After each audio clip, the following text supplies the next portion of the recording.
Negative phase sequence રિલેની આકૃતિ દોરો અને એનું કાર્ય સમજાવો. તો આ પ્રકારના રિલેને ફેઝ અનબેલેન્સ રિલે તરીકે પણ ઓળખવામાં આવે છે.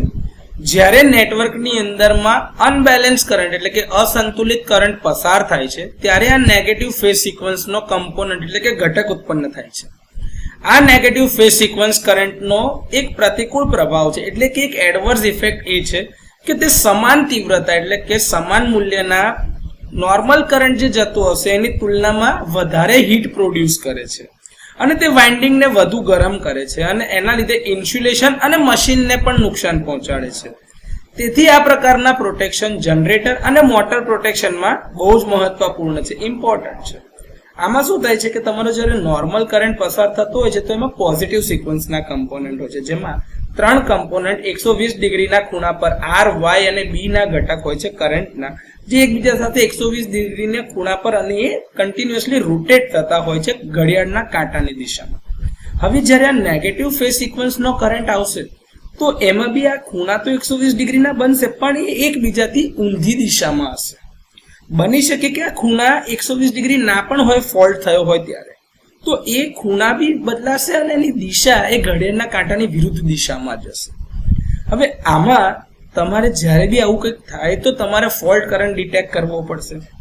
એ ડિટેક્ટ કરવા માટે તમારી પાસે એક સર્કિટ ડિઝાઇન કરી છે જે તમારી વિસ્ટન બેઝ પ્રકારની સર્કિટ છે. જો તમને અહીંયા દેખાતી હશે Z1, Z2, Z3 ને Z4 આપણે તમે આ વિસ્ટન બ્રિજ સર્કિટમાં આ ઇમ્પિડન્સ લગાડતા હતા. આર, વાય અને બી 3 ફેઝ છે, એમાંથી આર ફેઝનો કરંટ અહીંયા, વાય ફેઝનો કરંટ અહીંયા અને બી ફેઝનો કરંટ સિટીની સેકન્ડરીમાંથી આ છેડા અહીંયા આગળ લીધેલા છે અને એનો જે સ્ટાર પોઈન્ટ બનશે એ સ્ટાર પોઈન્ટમાંથી અહીંયા ડી સાથે કનેક્ટેડ છે. આ રિલેની ઓપરેટિંગ કોઇલ છે જે બી અને ડી વચ્ચે લગાડી છે. હવે જ્યારે આવું થશે ત્યારે નોર્મલ કન્ડિશનમાં શું હતું કે કરંટ જો બેલેન્સ હતા તો આપણે વેક્ટર સમ જાણીએ છીએ એ પ્રમાણે કે ન્યુટ્રલમાં કોઈ કરંટ જશે નહીં. IN = IA plus IB plus IC નો વેક્ટર સમ 0 થશે. તો એ કેસની અંદરમાં આ જે તમારી રિલે દેખાય છે આ ઓપરેટિંગ કોઇલ રિલેની એ જરા બી એનર્જાઇઝ થશે નહીં. આ પ્રકારના રિલેની અંદરમાં જે ફિલ્ટર સર્કિટ લગાઈ છે એ નેગેટિવ ફેઝ સિક્વન્સના કમ્પોનન્ટના રિસ્પોન્સ આપે છે. આ ફિલ્ટર સર્કિટ જે છે રેઝિસ્ટન્સ રિએક્ટન્સના બ્રિજથી બનાવી છે જે તમને કીધું, અને બેલેન્સ જાળવવા માટે બધા બ્રાન્ચનું મૂલ્ય એક સમાન કરેલું છે.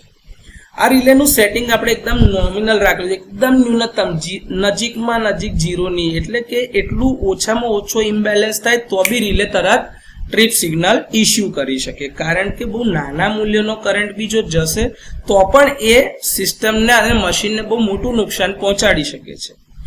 આ રિલે ઇન્વર્સ ટાઈમ કેરેક્ટરિસ્ટિક ધરાવતા હોય છે. એમાં સિંગલ પોલનો જે રિલે છે એમાં બ્રિજ બી અને ડી જે તમારા છે જે મેં તમને કીધું એની વચ્ચે જે આ લગાડી છે આ તમારી રિલેની ઓપરેટિંગ કોઇલ છે અને આ બ્રિજ સર્કિટ જે આખી એનર્જાઇઝ થાય છે એ 3 ફેઝના કરંટથી એનર્જાઇઝ થાય છે.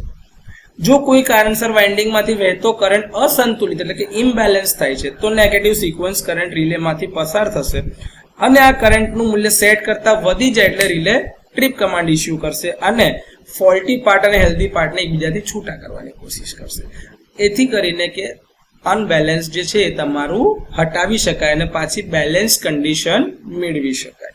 તો આ રીતે નેગેટિવ ફેઝ સિક્વન્સ રિલે દોરી પણ શકાય સરળતાથી અને એનું કાર્ય પણ સમજાવી શકાય.